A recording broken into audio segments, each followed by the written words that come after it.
Hello, welcome to Let's Talk About Brand. I, of course, am your host, Christine Gritmon, and we're here every week talking about a different element of personal branding. I'm very excited to talk to today's guest. Today's guest is my friend Tim Hughes. I have been on his podcast, and now he's here on mine talking about what really lights him up, which is social selling. What does social selling mean? It really means person to person selling. And you know what really helps with that? Having a strong personal brand. During this conversation, we of course bring up my favorite three words. Shout out to Bob Berg: know, like, and trust. Tim talks to us about how really when people are buying just about anything, they're ultimately buying trust, or rather, they are buying into trusting another human being. We've all gotten that impression of kind of sleazy salespeople. Tim's social selling methodology, of course, turns that right on its ear. And we talk about some things that are very important to me as well, which are social media and how it can factor into all sorts of decisions, including but not limited to purchasing decisions. We talk about automation and things of that nature and how those can play in. We talk about how people make buying decisions. Then we talk about how people can encourage the building of personal brands within their own organizations. Because, as Tim says, he has data to prove that salespeople with personal brands really just do so much better. So, any smart company who has a sales force is going to want to listen to Tim's tips. And of course, anyone who's trying to sell anything at all is going to want to listen as well.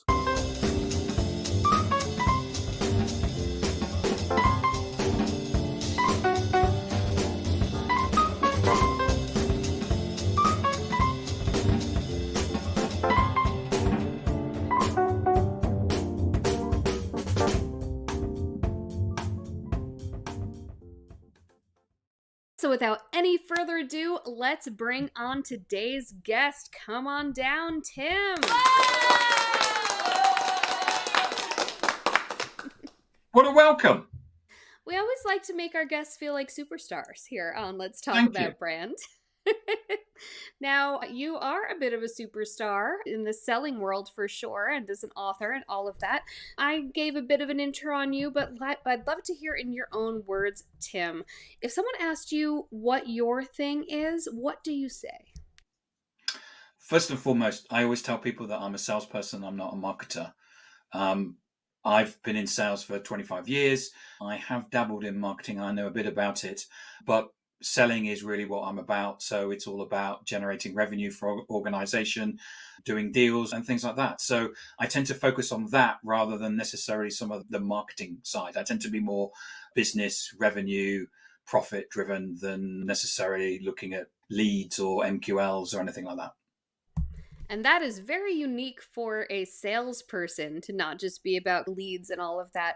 I think that one of the things that has intrigued the marketing world about your approach, certainly, and that is very refreshing to me here, a personal brand person, is that you really have a very personal approach to selling. And it's not just about seeing people as prospects, and it's not just about driving conversion before all else.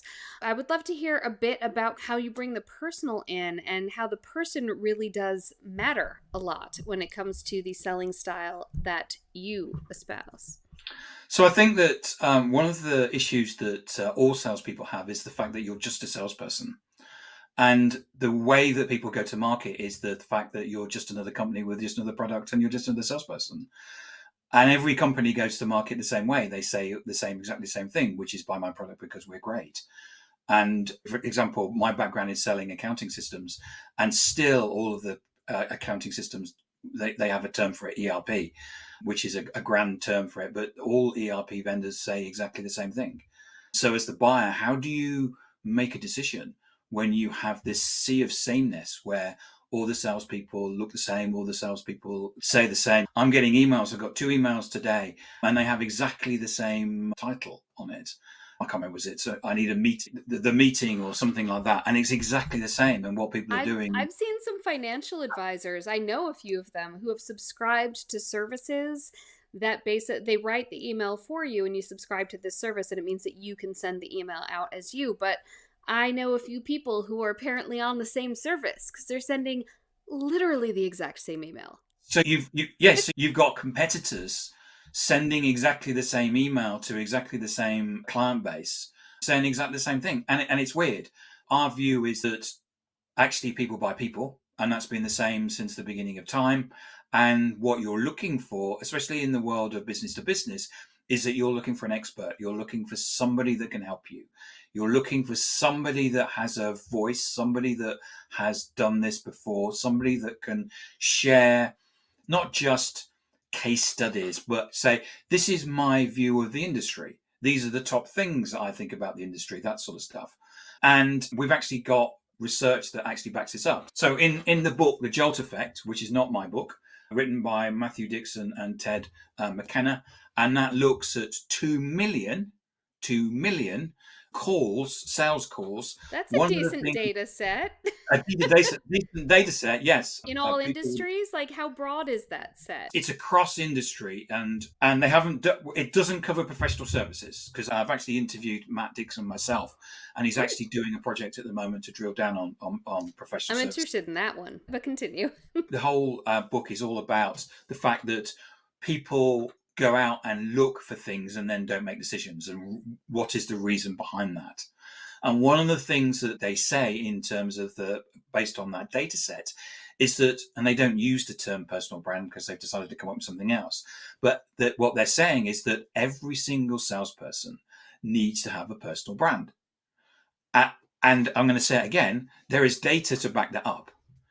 And because what buyers are looking for is, they're looking for the person that's going to help them. They're looking for that. If you're going to spend $100,000, $200,000, or $1 million on an IT system, you're not going to buy it off anybody. You're going to buy it off somebody that's going to hang around and is going to help you through the implementation. It's, as we can say, it's now backed by data and science that every salesperson needs a personal brand.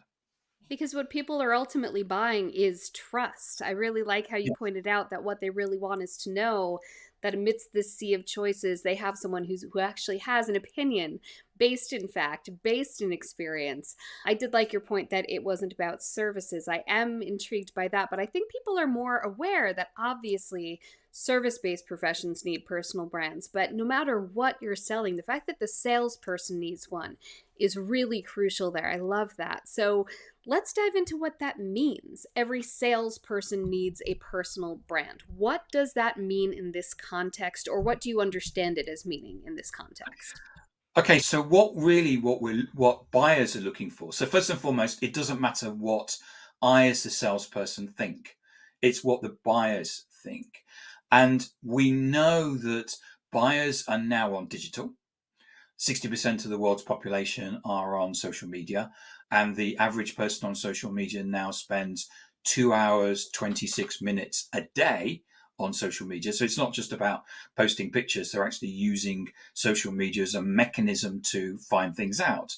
And the first thing that people are going to do when they say we need a new accounting system is that they're going to go onto social media, or they're going to go onto Google. Now, from a search perspective, let's think about the way that search works. We know from the data that anybody under the age of 34 now use social media to search before they actually go to Google. And the reason for that is that Google doesn't really give you the answer you want, and Google know this. So if you say, what's the capital of Nigeria, it will give you the answer. If you say, what's the best CRM system in the world, it won't give you the answer, because all the 10,000 CRM systems will be buying that search.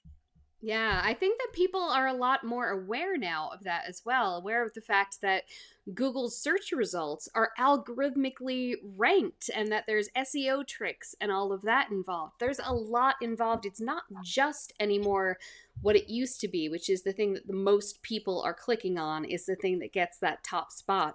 There's so much more to it now, and I love that consumers are becoming a bit more aware of that. So if you can't trust the top Google search results, what can you trust and what are they trusting? So if you go to social media, what you'll get is something far more around what you want to find, because what you're doing is that you're going out to your network and you're asking them a question. Just as much as you may go out to your network and say, I'm buying a new VW or Golf, where's the best place to buy it from. And they may say, don't buy it from your local dealer, they're really rubbish. What you need to do is go to this other dealer, which is 200 miles away, but they have better service. And what we're finding is that we know that when we buy stuff, whether it's business to consumer or business to business, our network will actually help us. So we're going into our network, and the science shows that most people under the age of 34 actually do that instead of going to Google. Now, what happens is, and what we're seeing within our client base, is that people are actually finding people that if you have a personal brand, if you look different, if you are not the same as everybody else, people will go, you look interesting. I think you can help me. And what happens is they actually walk towards you. Now, this is transformation. If you think about most salespeople, what the first thing we do when we see a salesperson is we go, we don't trust you, we don't believe a word we say, and we're going to run and hide away from you.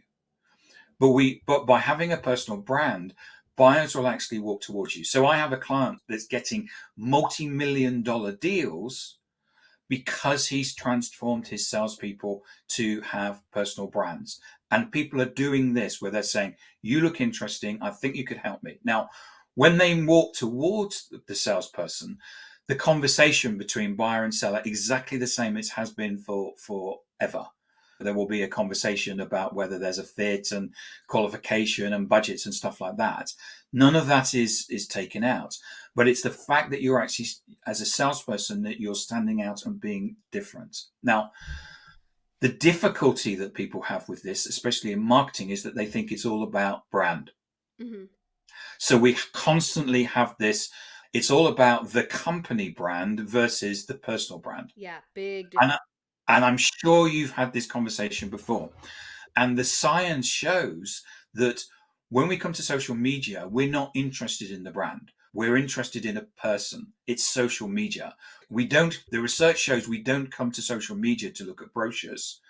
We're not interested in your company or brand. We're interested in you because that's the person that we have the connection with. If you suddenly say to me, if you say to me tomorrow, Tim, tomorrow I'm now working for IBM, my relationship moves with you to IBM. And of course, Mhm. for many people that are in a company, this is very scary. Yeah. But the genie is out of the bottle. The data shows that people buy people. And what we're interested in, even in this world of AI, is we're interested in a personal relationship, knowing, liking, and as you said, trusting somebody. Yes, always got to give that shout out to Bob Berg. No like trust. Love it. Two things that I found really interesting and not exactly unexpected, but a little bit about what you said before. First of all, you pointed out that people are much more likely to go out to their personal network, which is a much smaller data set, much smaller pool of opinions, and hear the personal opinions of their smaller network than to trust Google, which you would think that's aggregating all of this information and all of these other people. So, why do we trust that smaller, more curated set more than the 20,000 reviews something might get on Amazon? Why do we trust the 5 people, one of whom we haven't talked to since high school, over that? Where does that trust come from? I think there's two things. One is that relationship with search has changed. When we first saw search, we put in very small searches, and now we actually put in quite long strings. But we are used to actually people buy books, people stay at Airbnbs, and people stay at hotels based on the reviews of complete strangers. So we're used to getting reviews on things. Now, quite often what we would do within our network is that we know, like, and trust the people. So quite whenever we've been for a job, what we're doing is that we've connected to the people that we're working with. Therefore, generally, we are actually trusting those people. Now, what I'm saying in the data, it is people under the age of 34 that tend to use social media more than search. That said, people over the age of 34 tend to go to search first and then basically go to social after that. The other thing is that there's an element of discovery. So discovery is different from search. With search, you know the question, and what you're looking for is the answer. With discovery, you don't know the question to ask. So you don't know what the answer is. So quite often what you'll find is that people will say, come to LinkedIn and scroll. And what they're doing is that they're just scrolling and see, and you'll get, boring, boring, boring, boring, boring, boring, boring, boring, boring. That's interesting. And it's that point where you go, I think it's did it Google call it the zero moment of truth or something, or where you look at it and you go, that's interesting. That can actually solve my problem. And that's one of the things that people are doing in addition to search. Now, if you look just like a salesperson, just like everybody else, then what's going to happen is that people aren't going to stop and they're just going to see you as one of the boring, boring, boring, boring people. You know, if we take LinkedIn, for example, your LinkedIn profile is a shop window to the world. There's Hmm. 950 million people walk past your shop window every day. Now, do you want them to walk past or do you want them to stop and go, that's interesting? And that's the difference. And that's an interesting point that you bring up also, because I think that a lot of people feel like being professional means fitting into that box, means fitting in to that sameness. And I think that is really shifting. And I like that you made that point about how, actually now that it's on social media and people are discovering you, you want to be something that stops that scroll. Though, to that point, people are searching on their own on Google. People are finding things on social media. What what does that do to the position of the salesperson if consumers are doing so much more of that front end on their own than before? How does that change the relationship of people to salespeople, do you think? I think it makes a massive change. I think there's some figures from Gartner that say, I think it's something like 75% or 85%, I can't remember the exact figures. They're looking for a rep free experience. And I think that's because what happens is that as soon as they talk to a salesperson, you end up in somebody's funnel and you talk to somebody, and immediately that what they do is that they add your email address to some email list that you haven't asked for, or they start calling you, or I mean, I've downloaded white papers off HubSpot for writing blogs, and within 2 days a salesperson rings me up and says, you downloaded this white paper, why you need to buy HubSpot. And I say, no, I don't. And they say, yes, but our figures show that if you download a white paper, then you're just about to buy. And I say, no, I'm writing a blog. You just happen to be a really good resource for data and research. And that's the problem, which is that there's this expectation that you are suddenly in this funnel. And people want to get away from that. What they're looking for, again, is a relationship with a person. Now, if you're on social, let's look at it. If you're going to use cold calling, how often can you call somebody up and say, can you buy something? Can you buy something? If you're me, never. If you're me, that's terrifying. Yeah. Okay. How often can you email somebody? Hmm. Yeah. Okay. Whereas on social media, I can wave at you every day. Here's a little article on something. And you stay right in front of someone all the And time. next day I go, here's another little article. And you go, oh, that's really interesting. And then I go, oh, there's another little article up on Wednesday. And here's another. And you go, oh, that's really interesting. And there's another one. And then when you get to it, there's a meeting and they say, oh, we're looking for someone to help us with social selling. And you go, don't buy from this person because all they do is phone me up every day. Don't buy from this person because I can't get out of their emails. But there's this Tim Hughes guy on social media. He's on LinkedIn. He was on Christine's show. I'll go and look him up. He's got these really great articles. He looks really great. Here's my question though. Why would they go and approach a salesperson as opposed to just contacting the company directly? Like, how does the salesperson make themselves known as that kind of in between in this sort of scenario? Christine, that's a really great question. I've never been asked that question ever before. Uh, so there's three things that a salesperson needs to do. The first thing is they need to have this, what you call a personal brand. They need to have this profile that looks good to the buyer, not to them. The second thing is that they need to have a wide and varied network. So they need to be connected to the people that they want to influence. So that some of those people will be the people that they want to sell to. Some of those people will be the people that maybe to influence the people that sell to. Now, when you connect to somebody on LinkedIn, don't connect to them and say, hey, buy my product because we're great, because people will just block you. The connection request on LinkedIn is your opportunity to have a conversation. Now, in business to business, every single sale that ever takes place requires to have a conversation. So this is your opportunity to have a conversation. And remember, it's not about you and your products and services. I don't know who you are. And I don't care who you are, and I don't care about your products and services. But this is your opportunity to have a conversation. You might say something like, I saw you on Christine's show. I saw that you have a 78 gramophone behind you. How did you get hold of that? And this is just a way of forming a conversation with somebody. The third thing that you need is to have content. We know that buyers are online looking for content. We've already been talking about that. They're looking to consume content. They've got business issues and they're looking to solve them. So what a salesperson needs is to have a personal brand. They need to be connected to the people that they're trying to influence, and they need to have great, authentic content. Not brochures, because we're not interested in brochures. Not white papers, because we're not interested in white papers. We never read them.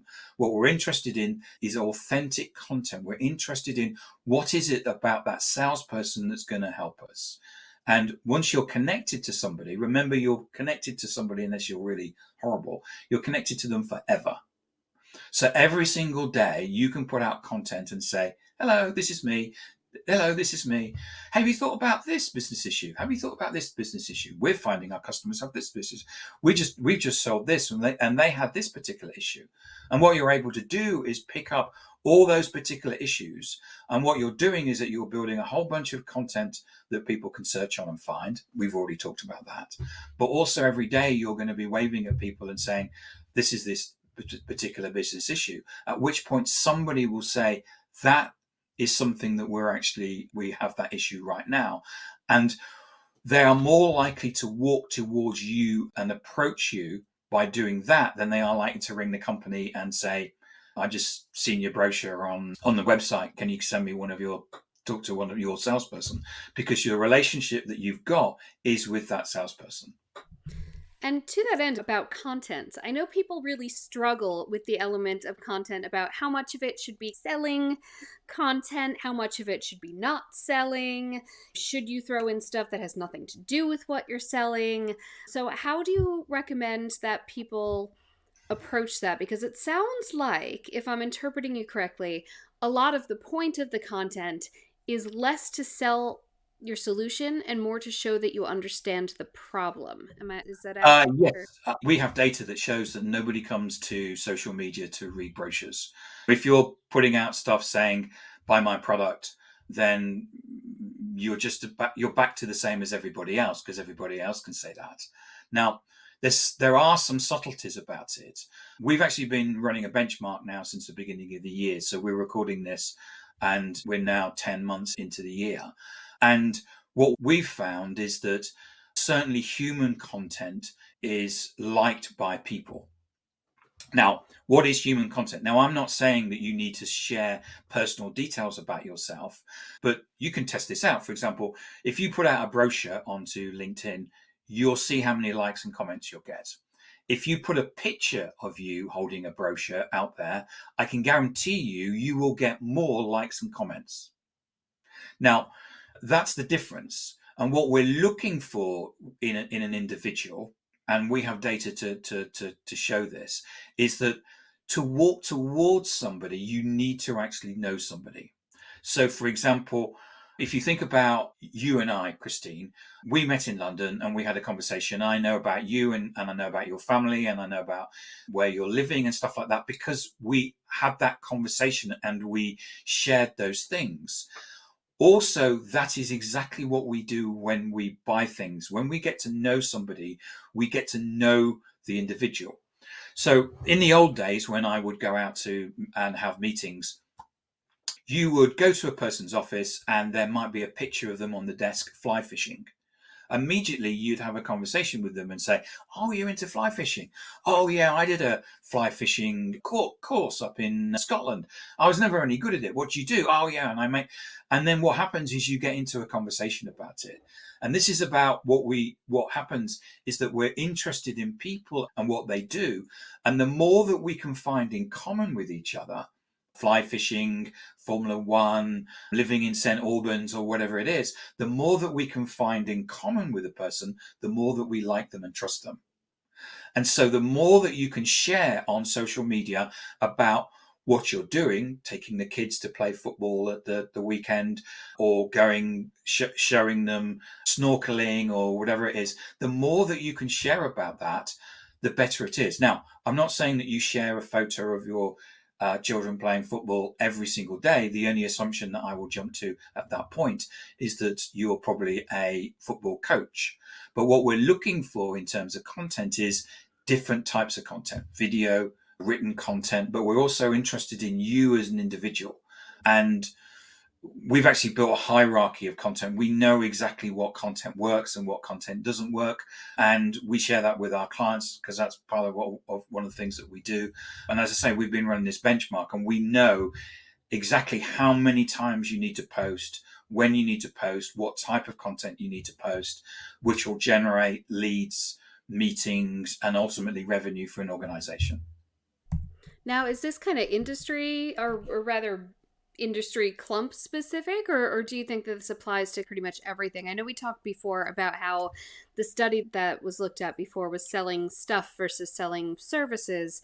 Have you seen any sort of difference there in the methodology, or are you only looking at one particular? No, we see it as if you're business to business or business to consumer where you have a considered purchase. For example, BMW is a client of ours, they're business consumer, but if you're going to buy a BMW, it's a considered purchase. You'll generally do your homework in terms of finding out whether you want the Audi, the BMW, or the Mercedes.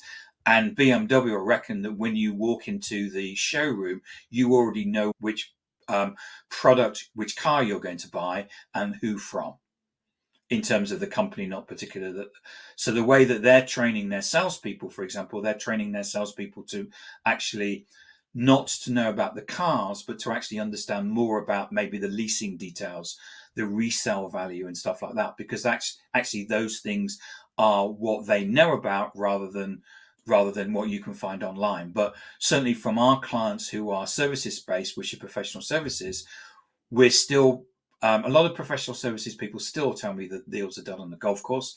I'm not sure that's the case, but we're seeing certainly within our clients within professional services, they see that the battleground is on social media, and it's about sharing content, building networks, and having profiles or personal brands that other people can actually see and recognize, and that's where the battle is taking place. Now, you mentioned that you've worked with clients who have, seen incredible returns by just investing in encouraging their sales staff to have personal brands. How Yes. can companies do this? How can companies help their staff, whether they're sales or otherwise? How can companies help create a program that encourages development of personal brands? Yeah, we just before I answer, we have one client that's got a $500 million, that's with a B, dollar deal by putting actually just by posting on LinkedIn and by having a personal brand. And they got a 10,000 to 1 ROI. I thought that was quite good. So to answer your question, I'm biased because my belief is that you have to go outside of your organization to get this help. Now, whenever there is a strategic strategy within an organization, diversity, health and safety, inclusion, bullying, all of these things, generally what we do as a company is we go outside, we seek professional advice, and we bring that in and we train the employees on it. You're not allowed to use a ladder unless you've been on the health and safety course. You're not allowed to recruit people unless you've been on the diversity and the inclusion course.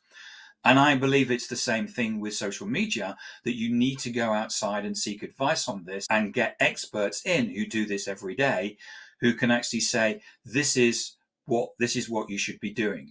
There's a lot of organizations that I think that think that they can do it internally, either because somebody's a digital native or whatever. And what happens is that they often make mistakes. This isn't just about understanding social media, it's understanding the psychology behind it. It's about understanding the acumen behind it, because there's a business acumen piece to it. And I think by, as I say, I'm biased, but you need to go out to experts and bring that expertise into the business. Now, I'd love to hear your take on a few technologies that people, salespeople, and people in general are often using to try to scale Yep. themselves, as it were. So Okay. one of them I already know your feelings on this, but I'd love to hear you explain it on the podcast. Email. So people are always saying, build your email list. It's where the gold is. It's the most important thing. It's people who've raised their hands to hear from you, and it's a way to stay in front of your audience regularly. In fact, I know some email experts who actually recommend emailing your list every day. You are not a huge proponent of the email list, and I would love to hear your explanation on why.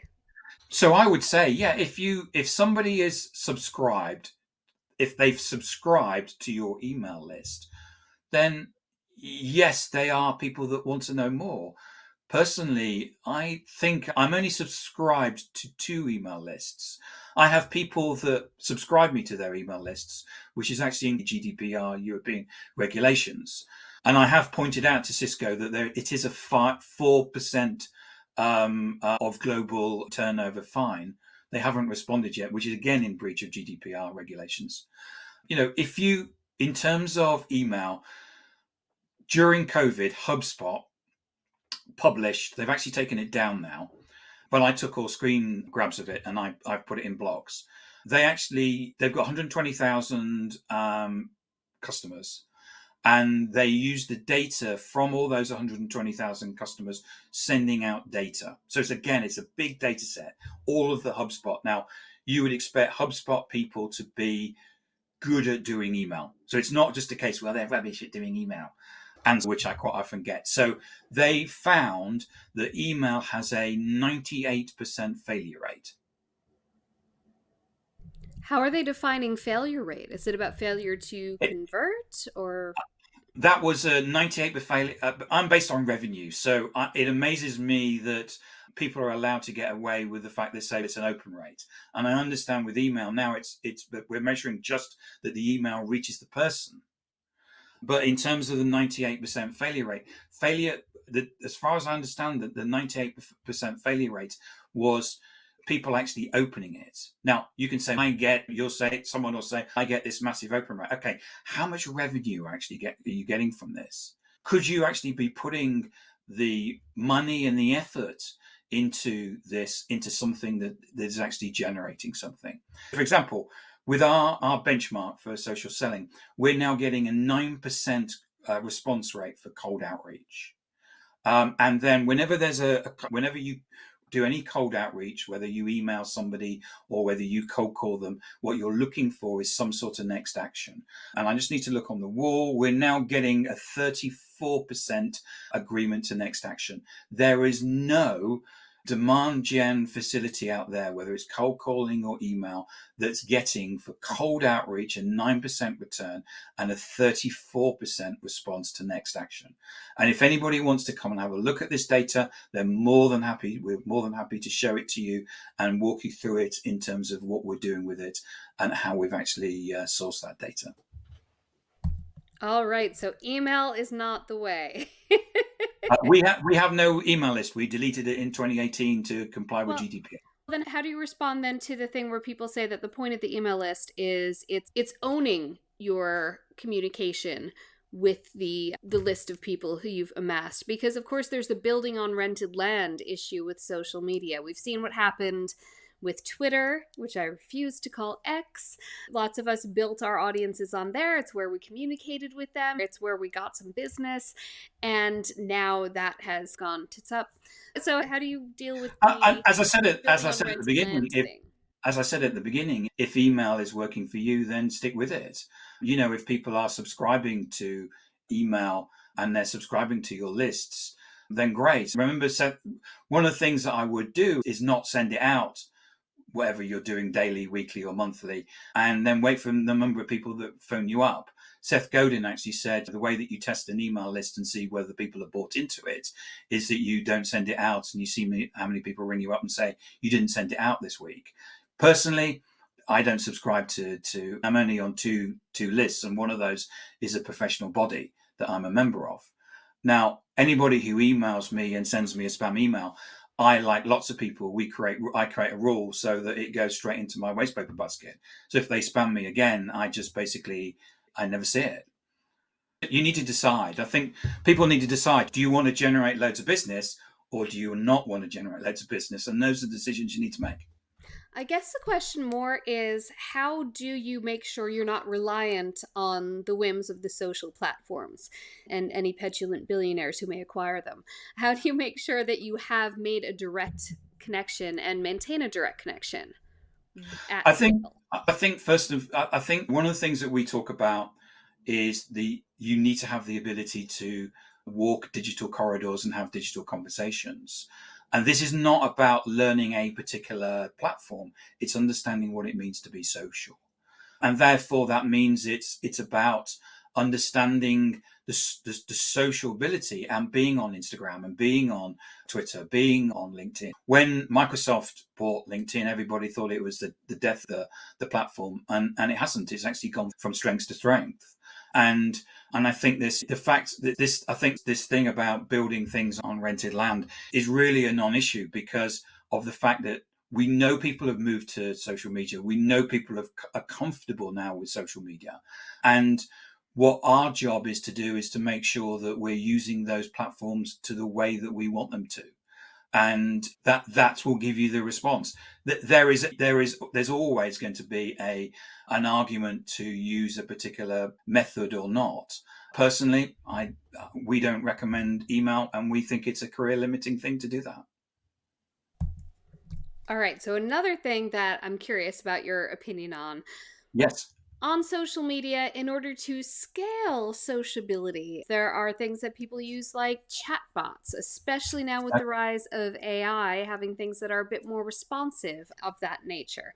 On the one hand, it means that people are more likely to get a response. They're a little less likely to get lost in your inbox, and maybe you can guide them through some of the common questions they may have. But on the other hand, it does a simulacrum of interaction is not the same as interaction. So, how do you feel is best to use technologies like that sort of automate interaction on social media versus just continuing to completely handle it all manually? We use very little tools and we recommend very few tools. I'm a user of Buffer, which is about scheduling or scheduling, depending on which side of the Atlantic you're on. And that's more about me being able to tweet when I'm in meetings and things like that. In terms of sending connection requests or using chatbots, we don't do that and we wouldn't recommend it. There's some research that came out recently from Ohio University that said that they tested people, that they were sent messages that were written by a human and they were sent messages that were written by a robot. And most people can work out the differences between the two. And actually, the people got pissed off by sending robot messages and they didn't respond. Whereas the human ones, they did. I'm already being sent AI generated spam email. And clearly, what they're doing is they're scraping the data from somewhere, putting it through a ChatGPT type product, and spitting out an email. And the whole thing is, I'll say rubbish, which is I'm being polite because the facts were all wrong. And unsurprisingly, because ChatGPT is just all it is, a, a mechanism to try and predict the next word. And they're very good. I use ChatGPT every day. It's fantastic. But currently, those people need to put those things in the bin because it is just utter rubbish. So all I can do is share our view. So we're getting the response of the 9%, 84% response that I talked about earlier on. We're not sending any spam. We're not using any tools for that. We're not even using Sales Navigator for that. We're just doing that using our own social selling methodology and techniques. So, is everything truly one to one, individual to individual? There's no kind of scaling situation? The, it depends what you call scaling, because the more you scale, the less quality you have. Yeah. Now, I have an SDR that works for me, can get 10 meetings in the morning, and he takes his dog, and he likes doing that because he can take his dog for a walk in the afternoon. Now, if you can get me a chatbot, or you can send out spam emails, or you can make cold calls that can get 10 meetings in the morning, and you can take your dog for a walk in the afternoon, then talk to me about scaling.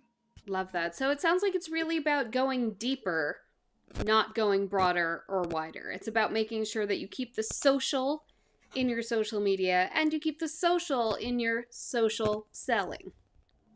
Yes, and if we think about ourselves, we don't want to be targets.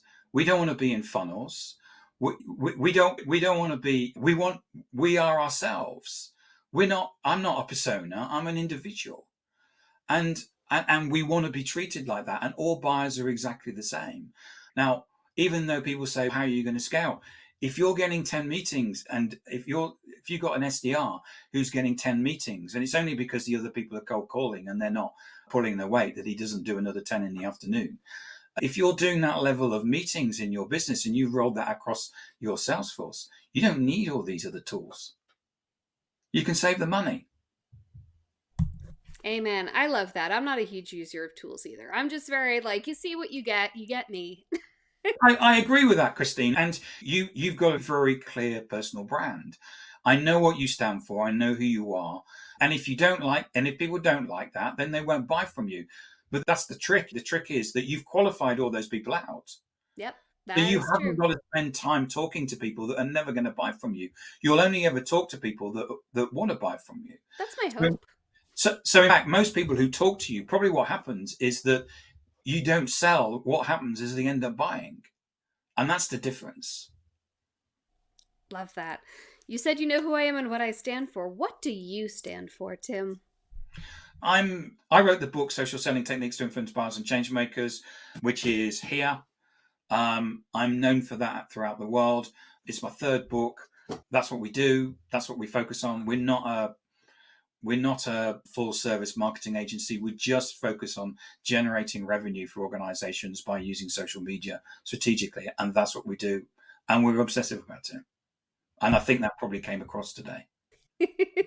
I love it. That dovetails very nicely into my final bit, which is Tim, tell people where the good folks at home can find you, why they should find you, and what they'll find there. The place to find me probably is on LinkedIn. I'm Timothy Hughes. You'll see lots of these books above my profile. They'll follow me or connect with me. I post every single day. I put out content every day. I'm also on Twitter. You can find our website, dlaignite.com. And we'd love to get people's feedback, especially some of the things that I've said today. I'd love to people to come and talk to me about them. And it'd be great to connect and talk further. Awesome. Thank you so much for being here. Thank you, Christine. And thank you for being here, whether you are listening to Let's Talk About Brand on your podcast player of choice or if you're checking us out on YouTube. Either way, please subscribe and please review if you enjoyed it. And please come back next week when I'll be here with another smart guest expert talking about another element of personal branding. Bye.